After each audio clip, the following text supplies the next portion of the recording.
Hello, hello, hello. Assalamu alaikum. Ji ayanu. Pakhair agale. Ni hao. Chune shumme. Washmale. Ohio Gonzaimes. Guten Morgen.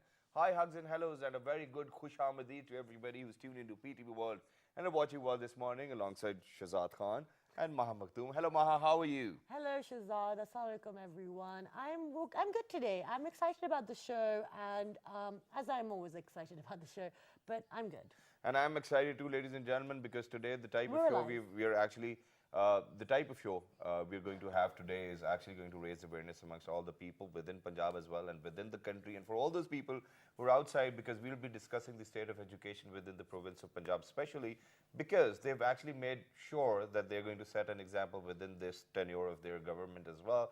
So the number of schools is increasing rapidly, but the question is, do we want quantity or quality? I think this is what we'll be discussing too, primarily. Then other than that, we'll be discussing female education and, you know, the type of problems they have to face. And then there are certain more other things. Yeah, exactly, because I feel like we have been more specific on our topics of education, but I feel like we don't actually know the actual the size of the challenge. Crux of it, yeah. Yeah, and also, you know, we are carrying out the census now, but there's no like official figures out there, and everything we have is quite old. So it's really important to get the people who are actually working on these issues come and tell us that what is going on, and then that way we're more aware of what's happening. Exactly, that's what it is. So if you guys remember, because back in the days, what we did, I think 2 weeks earlier, 3 weeks earlier, what we did was that we even did a show on education. So we started from the federal capital, which is Islamabad. We talked about, you know, the revamping of the schools, the initiative which was taken by the Prime Minister and was then spearheaded by Ms. Mariam Nawaz as well. And then 222 schools were revamped, laboratories were made. And,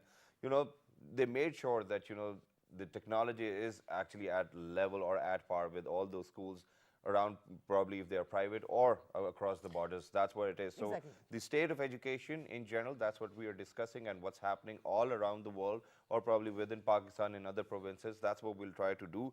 But other than that, I think today we do not have any news updates, so we'll start with the public service message. No, we Maha's definitely got don't one. have any news today. Yeah, we do not have any news today, because no news is a good news too. That's actually very true. But no, our public service message is that it's about social media. It's the fact that, you know, when first social media came, we had Facebook, we have all these different apps like Instagram. They seem very harmless and very innocent. This is not us censoring, this is not us telling you what to do or controlling. But what we've realized, and this is what I was thinking as well, even for myself, is that these modes of communication are not as innocent or as danger-free as we like to believe. It actually can cause a lot of problems in your life. So, you know, and there are people out there who like to create problems for people. So our public service message is that if you have children under a certain age, you have absolutely every right to put parental guidance on your computers and on your TVs. But I would also monitor your children's activities, and this is what every parent does across the world. Exactly. You're not infringing on your child's privacy. And also, be careful with social media, because people may misconstrue or twist, so just be safe, because it's not child's play. It's actually a dangerous world out there with dangerous people. Because by the end of the day, what happens is that, you know, even if you're kids, okay, you know, parental guidance or parental controls are there as well. But there other are than that, laws for in example, countries. even if you are adult and, you know, you said something which you perceived in a very different way and you wanted the world to know the way you were thinking, they might perceive it in any other notion as well. You might not have said that with that sentiment or that expression, but that can cost you a life as well. So please make sure that, you know, whatever you're writing, whatever you're saying should be in such kind of text where no one should actually get offended by what you said. Because freedom of speech is there. This is your fundamental right, but please make sure that you practice it in a way where it doesn't get you into trouble. Responsible, yeah, exactly. And it's unnecessary pain and potential problems. So that's what it is. But now, ladies and gentlemen, continuing with the show. So today, as we mentioned, that we're going to talk about education. Primarily, we were focusing on Punjab, because Punjab itself, if it was supposed to be a country by its own, I think it's going to be the 12th largest country as well. So these are the facts and figures I'm going to share about, you know, Punjab. And other than that, Punjab, the economy within, you know, whatever GDP is generated, is majority of the fact is because of the fact that it is an agriculture-based economy within Punjab as well, and then there are industries and other things. But other than that, you know, since when we talk about agriculture or industry, what happens is that you do need skilled people, you do need educated people. And education, obviously, you know, we keep on saying that it starts from home, but it's not like that. You need to go to a school, which gives you quality education. There might be quality teachers who actually have those capabilities where they can teach you the skills to probably sustain in life or probably do your own research or do your own work. So lately, before this government took office, there was quite a lot of debate going on education and the state of education within the provinces and the types of school buildings, or probably, there wasn't enough material, or probably there weren't even tables or chairs for kids to probably sit on. So let's see what changes have this government made. Absolutely, and thank you for that very detailed introduction, Thank you. Shazad. So we have been very lucky. We've been joined by engineer Kamarul Islam Raja. He is the chairman of the Punjab Education Foundation. He's also the chairman of the Chief Minister's Special Cell and also the chairman of the Standing Committee on Education. Assalamu alaikum, good morning. Walaikum assalam. Good morning. And welcome back. Thank you so much for taking the time out for us. Thanks for calling me again. Okay, so I will start with the first question. Shazad's given us a general idea. Before we ask you to go into depth on the Punjab Education Foundation, what is the size of the challenge being faced of education within the province of Punjab?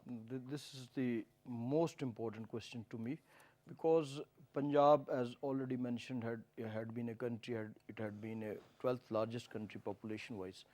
So Punjab government at present is running the largest, one of the largest education systems in Punjab, comprising of schools which are above 50,000. Right. I'm talking of just the public sector schools run by the school education department.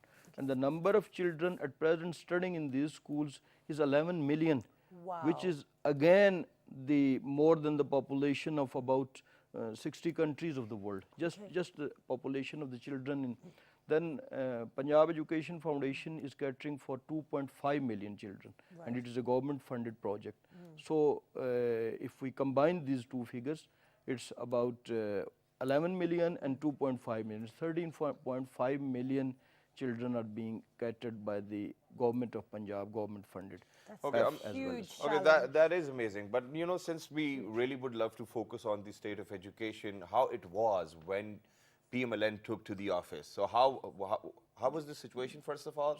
And then how difficult was it to combat with such situations and with limited resources in hand? Just to give you an overview, in 2009, the education budget of Punjab was 62 billion. Now it has increased over the last 7 years, it has increased to about 6 times to that. So this is one figure depicts that what importance the present government of Punjab imparted to education. The second figure is that our education budget at present is around 25% of the entire budget of Punjab. So what we are spending on education is in Punjab, the people often come and give erroneous figures and speak, but 25% is being spent exclusively on education, and the remaining 75%, including the law and order and the other challenges and the other departments, health, more important, we have a one of the largest health systems also. So 25% allocation for education depicts actually the mind of the government and the importance that the government imparts. And that's amazing, because actually, because we haven't been given these figures, and this is one of the first times I think, even on media, that we're speaking so openly about the actual allocation of the budget. Now, that's great that there's 25% and shows the importance. But what is the role of the Punjab Education Fund? What is your vision? What is your objective? What is your purpose? So that I was talking about the public sector schools, which are scattered in the far-flung villages. So this is another challenge. Punjab Education Foundation is actually a public-private cooperation, public-private partnership. We don't go into the administrative details. All right. So just to give me an example, the role of public-private partnership or PEF. Just suppose that I am interested with a population of say 1,000 people, and I am interested that I am going to provide them food.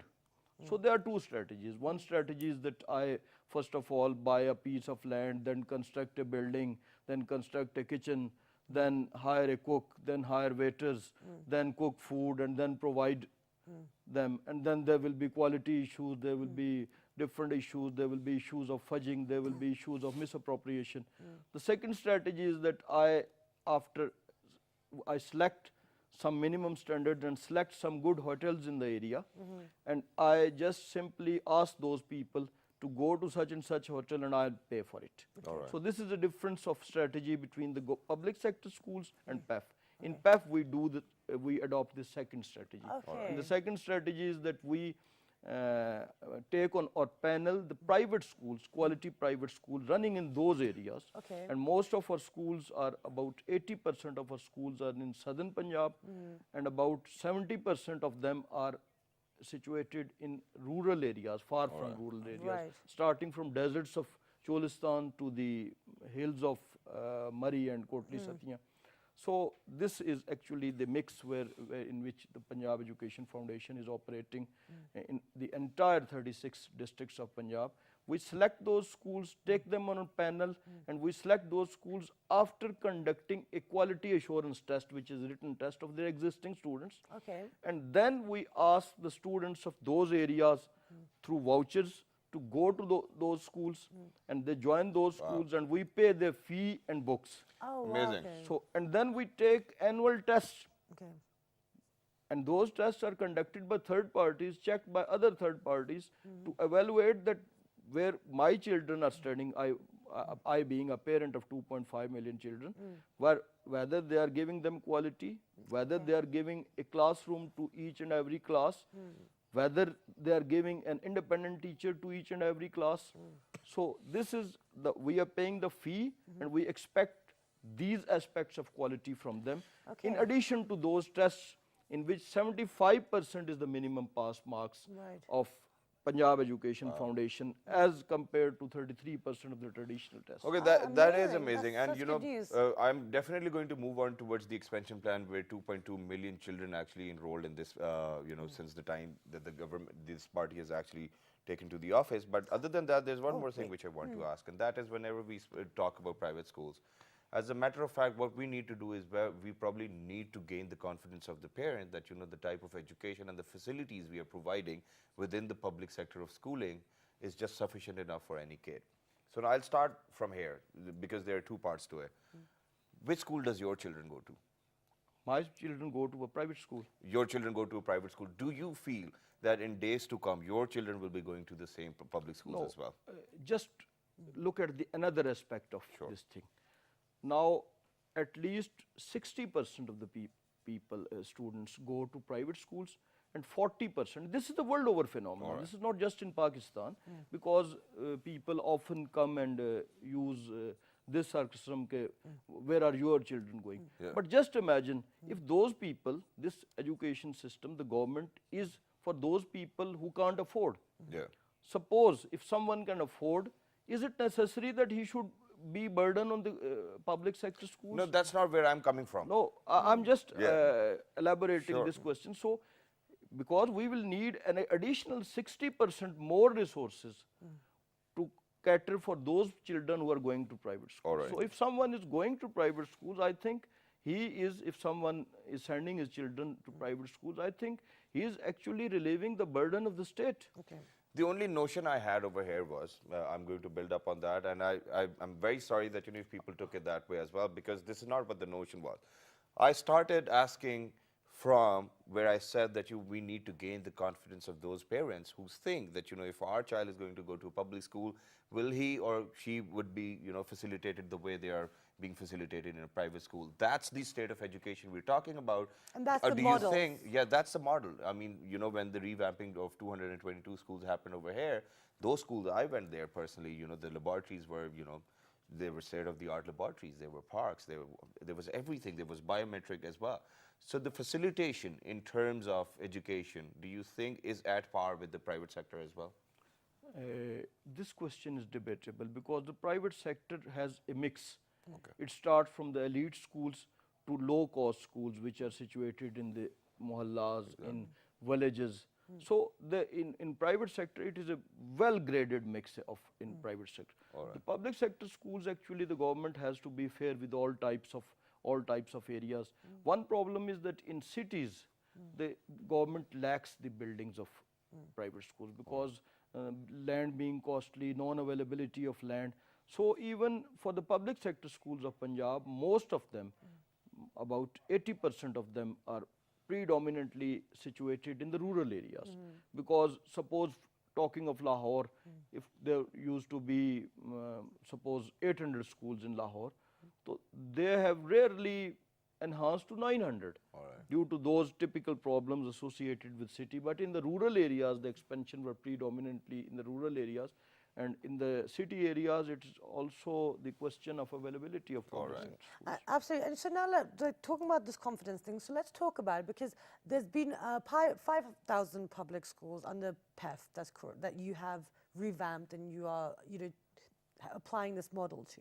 What has been the result of that? And, tell us about that. So let me elaborate this question. Punjab Education Foundation started with the model I have already explained, Yes. by sending children to the private schools. Yes. And it was a success, and during the last 2.5 years, the number of schools of Punjab Education Foundation increased 3 times.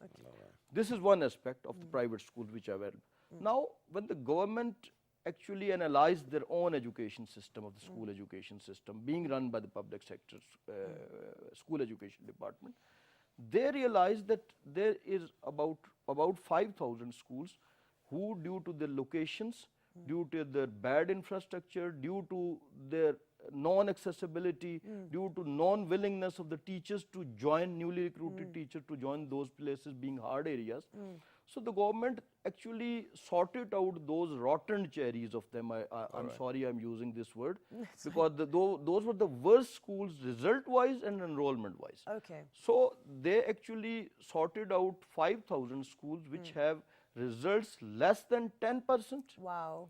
And the first initial 1,000 schools had 0% result. Oh my In goodness. fact, result of class 5, if there are 20 students appeared in the exam and 20 of them failed. Oh my goodness. So 1,000 schools handed over to PEF in the beginning, April 2016, were with the 0%, and the remaining about 4,000 which are due to be handed, and most of them have been handed over to PEF, were actually 2 criteria. One was that the enrollment is less than 25, in spite of the best efforts of the government, and the second was the result was less than 10%, in spite of again best efforts.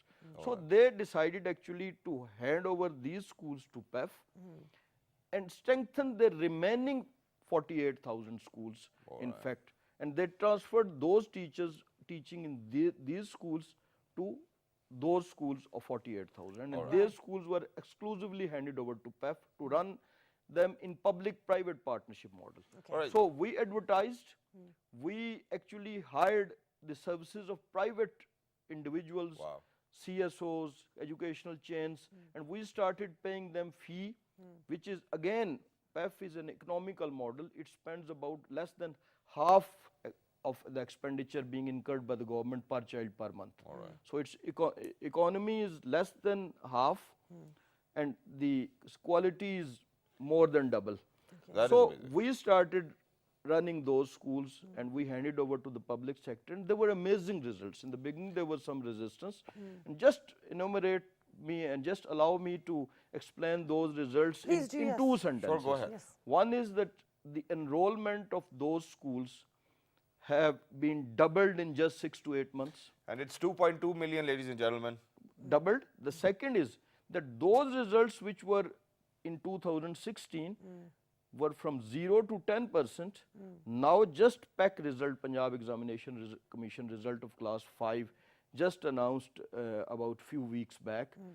They portrayed that those results of 0 to 10% have increased to 75 to 85%. Wow. That's amazing. That's quite a lot of achievement as well. This is the thing which never happened in the world. First of all, that this was the largest transfer of number of schools from the public sector to an organization, though being run by the government, but the strategy was different. And this is the model where all the external bodies come and take the exams, correct? Where they do the tests. Okay, all right, wonderful. but now over here, since it was such an amazing... These tests taken by external body. Exactly, just to clarify. Across Punjab. But since it was such an amazing and it was a successful venture that, the enrollment went up as well, the percentages went up as well, and you guys did great.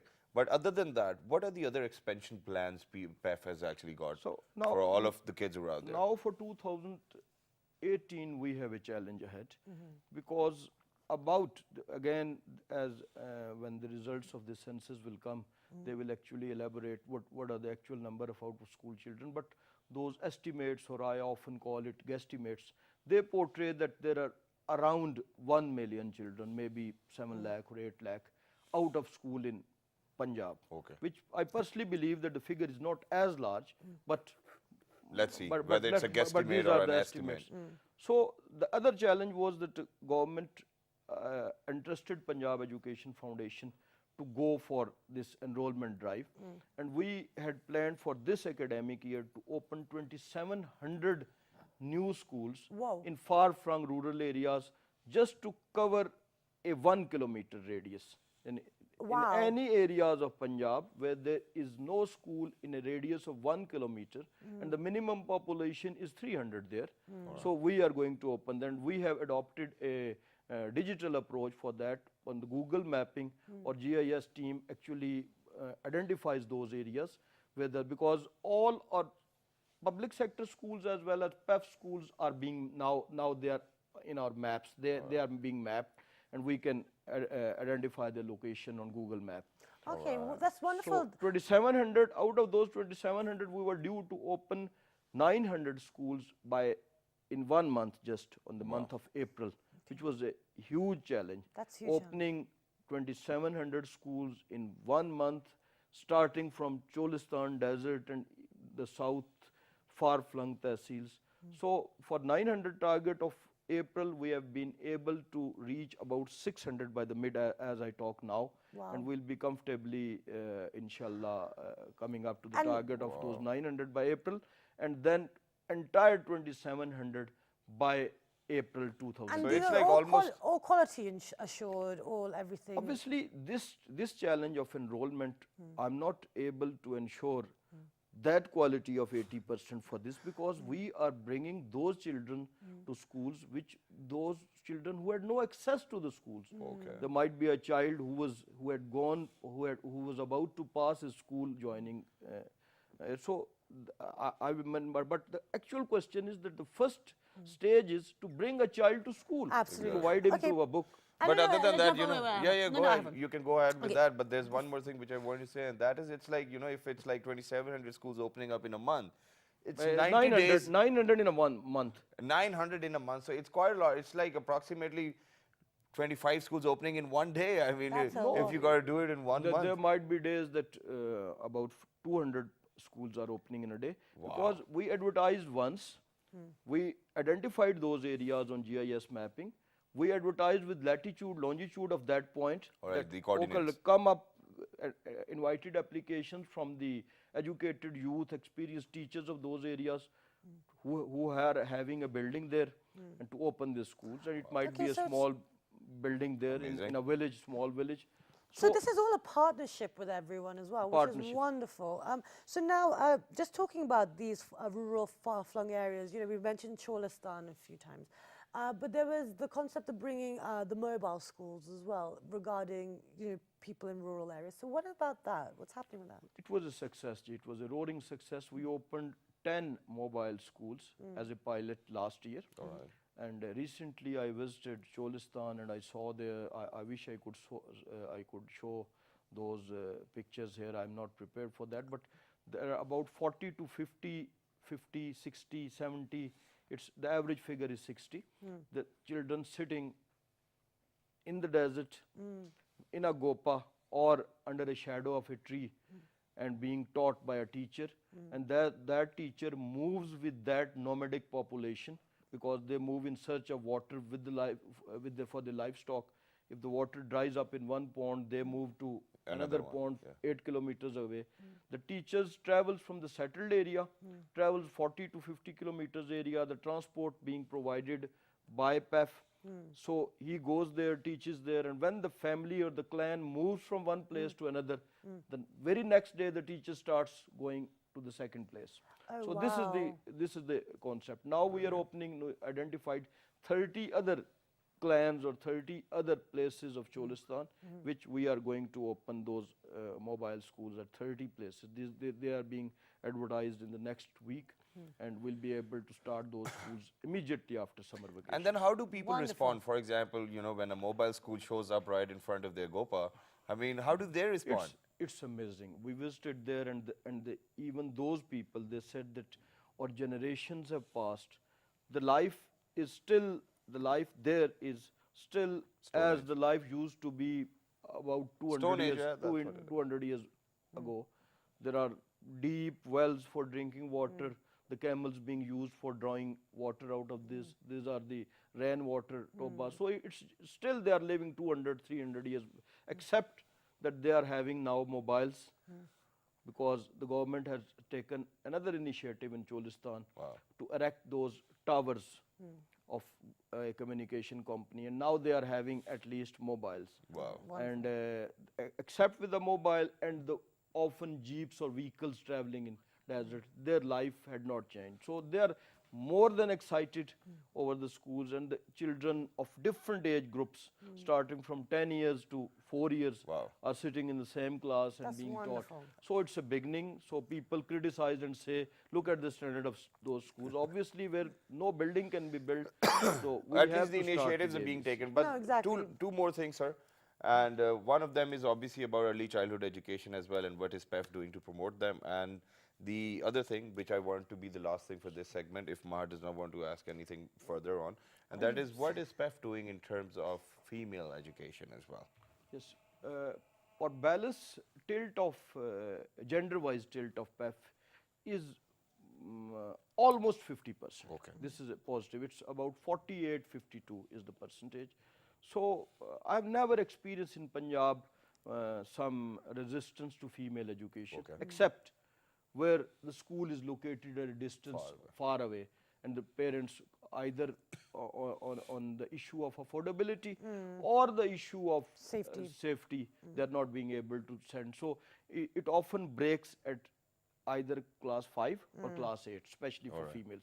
Now what we are doing is that we identified 1,546 union councils in Punjab where there were no female girls' high school. All right. Okay. So along with those 2,700 schools, this is we have taken up this challenge, and for 600 schools almost, we are due to open them because it's in the process of partnership, and we'll complete those 1,546 exclusively female schools. The second is that we have given an open offer to our school partners that if any one of you, there is a cap, there is a ceiling of students, keeping budget constraints, that such and such school will not go beyond 700 students. Yeah. Even if, because there are budget constraints for PEF as well as for other departments.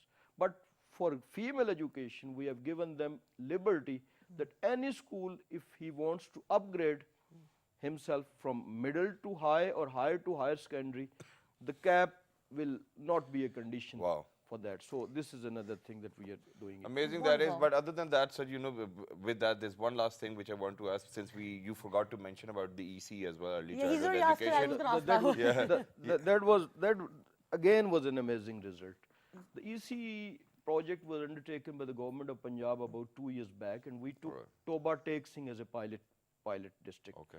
So it amazingly resulted in two things. One is the increasing in the level of mental level of the students, and the second was the retention. Because when the ECE room was constructed in those schools, pilot schools, now we have enhanced it to more districts, and we are constructing thousands of ECE rooms. I'm talking about the government of Punjab. Along side by side, PEF also undertook the same initiative. We selected 4 districts, and we trained the teachers of those 4 districts, PEF schools, through, first of all, we trained our master trainers, because every initiative requires planning and execution. PEF has the liberty and flexibility, being an autonomous body. We can adopt different, quite in contrast to that red tapeism or what we say bureaucratic things which are experienced by the government of people. So we are at liberty, our board is autonomous, whatever we decide we can implement it. So those 4 districts had also amazing results, and we are extending it with the cooperation of UNICEF and some other Brilliant. donors as well. Wonderful. But we've actually exceeded our time, and we've actually run out of time. Thank you so much for your time and telling us what's And happening. keep up the good work, too. I'm also grateful for giving me an opportunity Thank to. Thank you. Thank you so much. So, guys, that was the discussion on what's happening with the education sector within Punjab. And it's a huge task, but people are willing. You know, it's a public-private partnership, and everyone's doing their role. And I think that's what the best part is, that even the society is stepping ahead alongside the government. They're hand in hand, and everybody's working for Slowly the but development surely, of it takes Pakistan. time. It's a big task. It's a big challenge, but we're getting there. But with that, we're going to go for a short break. And when you come back, we're going to still talk about education and things, Yeah. but with a different guest. So stay tuned. And what can you do? What are the possibilities if you are an educated human being in this I've world? said stay tuned, so let's go for a break. Good morning.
The ancient city of Taxila is the heart of stonework in Pakistan.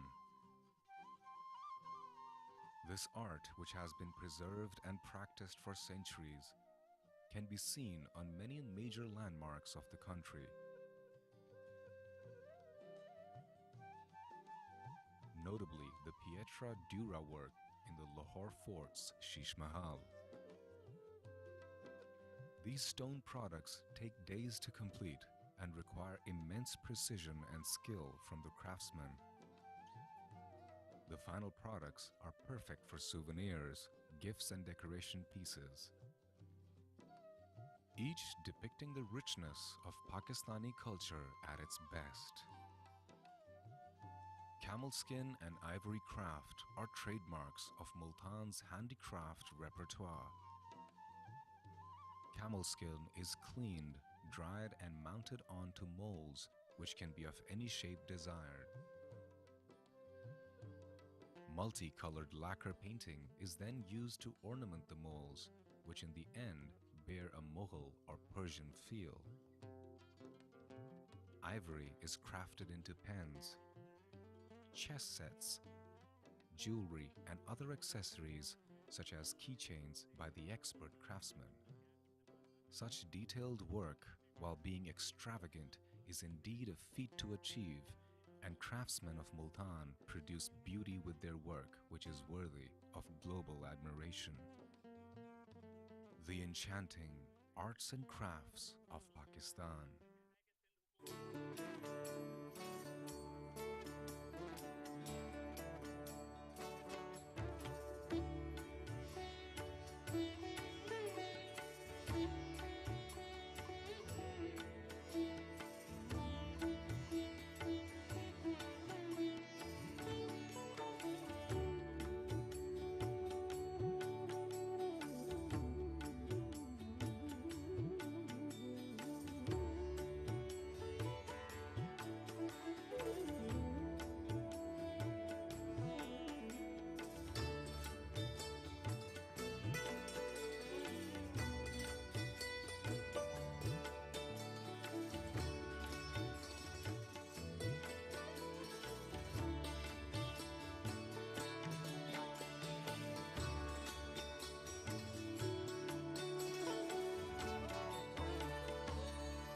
All right, ladies and gentlemen, welcome back. For everybody who just tuned into PTY, you're watching World this morning alongside Shazad Khan and Maha Makhdoom. And ladies and gentlemen, earlier today on the show, we had the chairman of the Punjab Education Foundation, and we were discussing about the state of education within Punjab. But now moving on, what we have done is that, education obviously makes you a real star. Education makes you able or capable of earning or probably being or developing your own character within the society as well. And then there are other people who shape your character with the help of films, songs, music, writings, books, whatnot.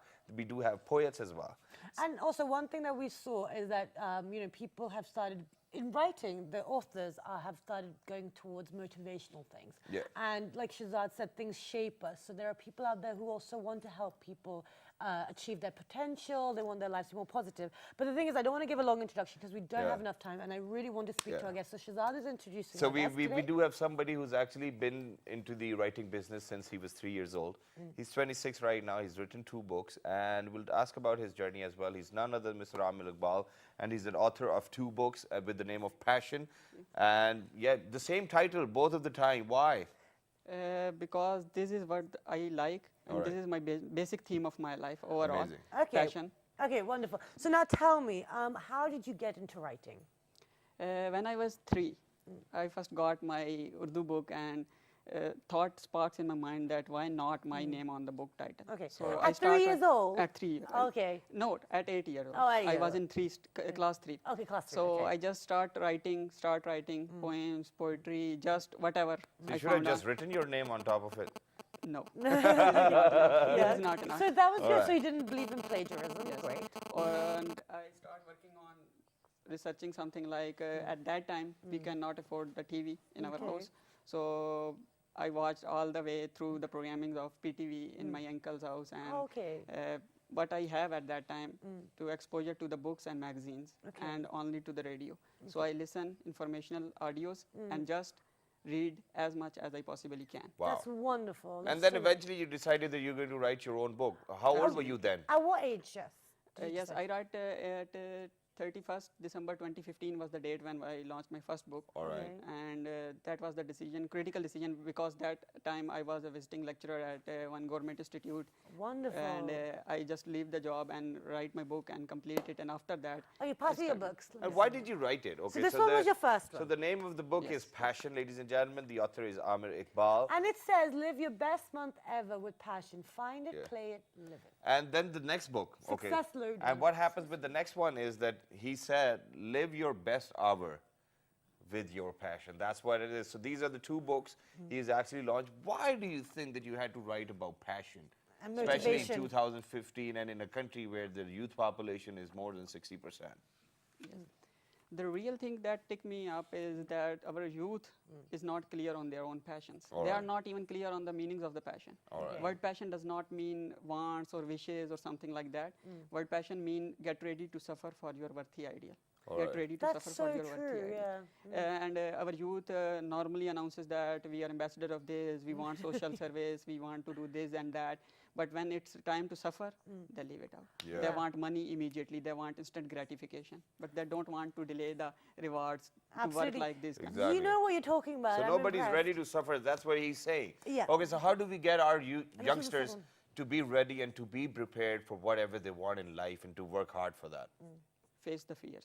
Okay. Face the Face the fears. fears. What Come fears out. did you face? Tell us what are your fears? The real fear I faced early on was who the hell I am Okay. to write the books. Yeah, so Okay. who the hell are you? And then he just told That's you. the point. yeah. That's the Yeah. point. Yeah. There is a term called as certification intimidation. All right. Okay. Certification intimidation is the term refers to that we need a certificate or a degree to do a certain job in the Okay. market. All But right. that's not the right. So you case. got it? Absolutely. So this is who the hell he is. He got it. But anyway, but that's No, not true. so many artists, so many people having booked their own mind, but they don't want to write because they don't have a certificate to put on the wall. Okay. They don't have the degree. Okay. So they are just surrender for whatever comes to their Appreciation, way. bro. Oh, stop, please. I can't hear. Okay, What? he's got a very soft voice. You're Yeah. clapping. Go ahead. I've got an earpiece in. Okay, yeah, okay. Silent then? appreciation. Yeah, then? So this is the case I fear early on, but then I found one thing. People called me and they said, who the hell you are to write a book? You don't have grip on grammar, you don't have grip on literature reviews, and etc. and etc. and etc. Okay. So I find a way. Okay. I find a way. I find a way of rapid iteration method. Okay. I announce myself as an experimenter. I Okay. put the book in the market and say, let's edit it. If you find any grammar mistake in the Wow. book, just Okay. email me, and in next edition I will Fix it. remove it or fix Oh, it. That's it. excellent. That's Wow, great. and then what happened? Tell me about that. So No have one you had? complained. No, No one's one ever complained. complained? ever No one's complained. Does that really mean nobody read the book, or does that mean that there was no mistake? He's joking with Point. you. No, There is that's a the point. mistake. There is a mistake. Yeah. I put some specially mistake by intent. By your own self, intent, yeah. By intent. To just judge my own work, where I am weak, where I weak in capturing the attention of Alright. audience. So I put the mistakes in. But that's And a if great, people are brilliant not- idea. And you know, there's even you can even write in these books, and this is really good. Yeah. Actually, looking at it as a motivational book, it's actually really good. And Shazad's getting really excited with this book as well. No, it is amazing. And you know, that was such an amazing And idea. I like the fact that, okay, now the thing is, tell me one thing. You said like you couldn't afford, you know, a TV when you were younger. Now, mashallah, you're on TV and you're going to like 40 Absolutely. different countries. You know, talking about your book. Congratulations, Absolutely. that's Thank great. you. Thank you. But now, how did you get, you know, like, what education did you get? You know, what kind of background? And because you've really made something of Yes. yourself, which is great. I got, if you formal education, you talk about formal. I got masters in finance. Yeah. M.Com in Did you finance. go to government school?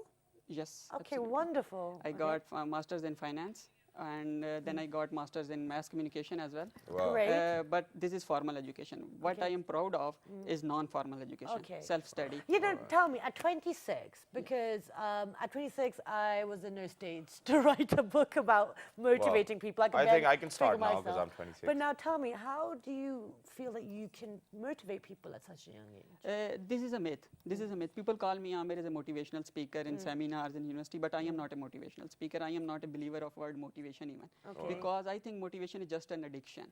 You Okay. can motivate people on to become a good thief. You can motivate people on to become a just slave. Yeah. That's what our curriculum doing. Yeah. No, but whatever to us. we So do in Okay, life, but But yes. whatever we do in life is about addiction, ladies and gentlemen. And there's I no mean, such thing. all we have to decide is whether it's positive addiction or it's negative addiction. Because of the fact that with the word addiction, the only thing which comes up to our head is all negativity. But for somebody who wants to write book, is an addiction of writing books. For somebody who wants to exercise, is an addiction of exercising. But, Yes, yeah. I am not motivational at that point. I am a strategist because Okay. my both books are practically.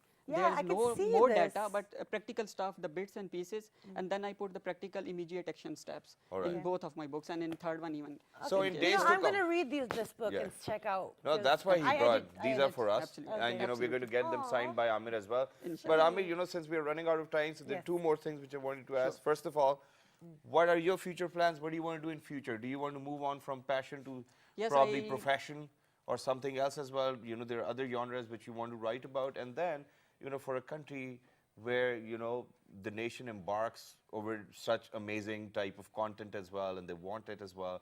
What do you think? What will be your message for all those youngsters who are out there?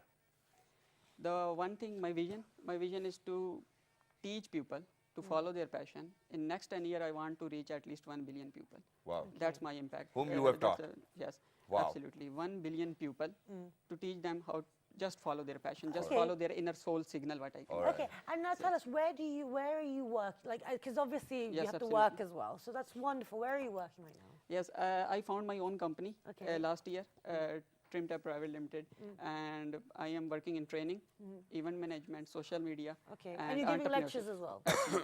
Okay, wonderful. And unfortunately, we've run out of time, but thank you so much for joining us today, and best of luck. Thank and you. I wish you all Honored the to best. be And Sorry. very quickly, where can people get these books from because they're not Yes. available online? Yes, they can follow me on social media. Which they is? can directly text me. Okay. Social media address is facebook.com or twitter.com, Instagram /A for Amir Iqbal.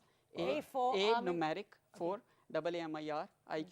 A for Amir Iqbal. And we'll share all of this stuff on our Facebook page, so if any Exactly. of you guys want to follow him. Amazing that is, and thank you very much for such you so amazing much. books. Thank you You for know, having I'm going me. to Thank get mine when we go over there. But other than that, ladies and gentlemen, it's about time that we share with you the benefits of the fruit of the day. And the fruit of the I'm day gonna we say- have picked up on is Lychee. Lychee. Lychee? lychee is lychee. That's what it is, Lychee. whether it's English or Urdu. So let's take a look at the health benefits. I was just checking it was right. Yeah, take a listen to as well. It is anti-stress and anti-wrinkle. It's I high in should probably fiber. have some. It protects your heart. It prevents anemia. It maintains eyesight. All right, Shazad, let me read And some. it strengthens It strengthens your bones, and it is also good if you are. Most of these things are all about weight loss as well, and it is good for your brain. So if you would like to write a book, you can use it, and it stops thyroid problems. Yeah, and I think this is one of the most primary health benefit of this fruit, because of the fact that quite a lot of people who go to the gym and they try to lose weight, they cannot lose weight if they have a thyroid problem. So leeches can be very helpful if you've got such a problem. So please make sure, otherwise you should get your thyroid checked. Exactly. But with that, that's all we've got time for. I hope you guys enjoyed the show, and we will see you very soon. Do log on to our Facebook fan So page. with passion, you can log on to our Facebook fan page, Yes, which we is with do. the name of World This Morning. Our Twitter page, World This Morning without a G. our Daily Motion and YouTube World page, This Morning and World This Morning. and the repeaters app. 5 past 11 p.m. We hope you have a wonderful day, and we will see you very soon. So please make sure that whatever you do it with passion, and passion means that you're ready to suffer for all of what you want in life. So first deserve, then desire. Good morning. Wonderful. Thank you very much. Thank you.